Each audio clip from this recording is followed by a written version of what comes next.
We start here. The SACP leadership has clarified that a decision to contest the elections independently has already been taken, with the Special National Congress kicking off today, drafting a roadmap for the 2026 municipal polls.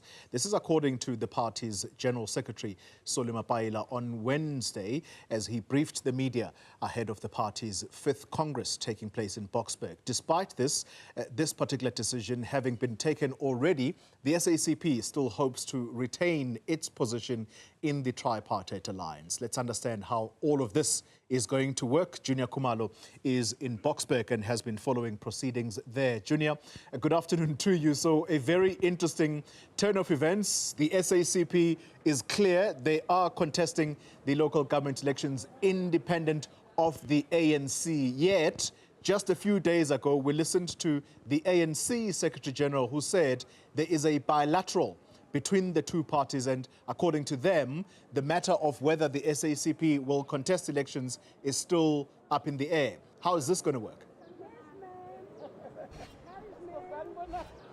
Indeed, Oli, we did hear the leadership of the SACP clarifying that situation, saying that they will contest the elections independently of the ANC. This decision has already been made by the party. So the current special Congress that is currently sitting here at Birchwood is just basically to outline the roadmap on how this is expected to basically unfold when it comes to the modalities, especially finances. We did hear the SACP talking about how it is not in a financially good situation, so they are basically going to try and raise funds to contest those elections by themselves without the ANC. But joining me now is the ANC national spokesperson, Mahlengi Bhengu-Motsiri. Thank you so much, Sis Mahlengi, for joining us. The SACP has indicated today that it has taken the decision to contest the elections alone. This Congress is basically just there to outline the roadmap of how this is going to happen. Has that decision been communicated to the ANC?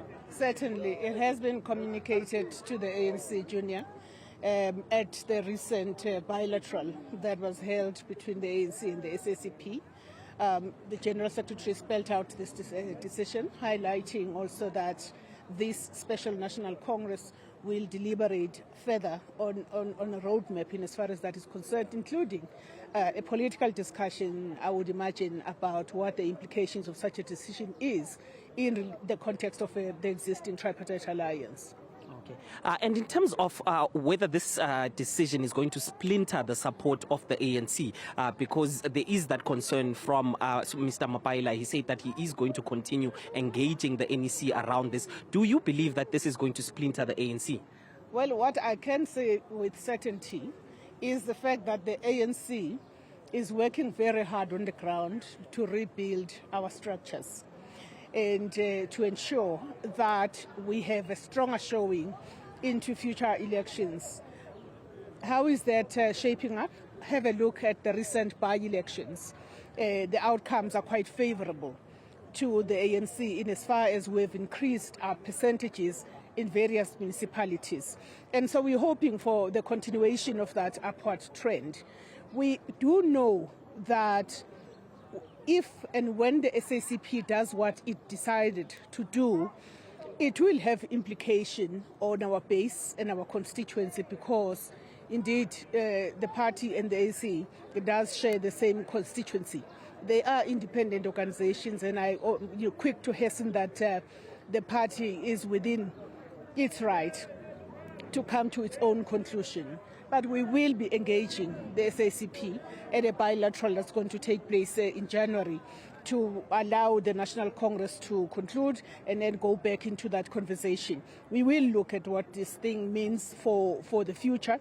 Not so much for the future relationship, because the future alliance relationship remains intact. But what does it mean for mobilization? What does it mean for the electoral support that we currently enjoy? What does it mean for the whole project of prosecuting what we refer to as the National Democratic Revolution, which we are jointly pursuing alongside our other alliance partners? Speak to us, Ms. Mahlengi, about the constitution of the ANC. We've seen the former president of the ANC, Jacob Zuma, being expelled for campaigning for a different party, competing against the ANC. What does this mean for the SACP, given that it's also going to be campaigning against the ANC if they are standing in those elections independently? Constitutionally, are they allowed to do this? Will the ANC retain those cabinet members of the SACP who are in government? Let me start with the last part. The members of the ANC who happen to be members of the SACP and are public employees as deployed by the ANC, they are not going to be recalled because they are members of the ANC in good standing. So I just want to dispense with that. There's no confusion. It's certainly from the perspective of the African National Congress. I can't speak for the party on that matter.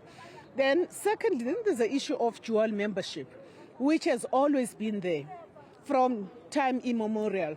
Moses Kotane, Joe Slovo, Chris Hani, you can mention them all, members of the ANC and members of the Communist Party. So there has never been a question about that because the constitution of the ANC speaks to people who join parties that are in opposition to the ANC. And the party, even by going alone in elections, is not in opposition to the ANC.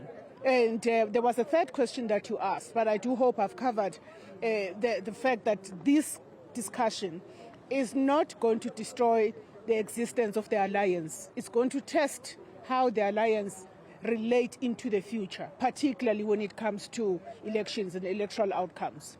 Thank you so much. That is the ANC national spokesperson, Mahlengi, just explaining that this decision by the SACP, Solly, is not going to destroy the alliance, but it's actually going to test how it relates going forward as an alliance. That's the sentiment that is being expressed by the ANC. We are aware that the ANC is going to bring about 18 NEC members to this special Congress of the SACP, as well as all of their provincial chairpersons from all 9 provinces, Solly. Juniour Khumalo live for us there in Boksburg. Thank you very much.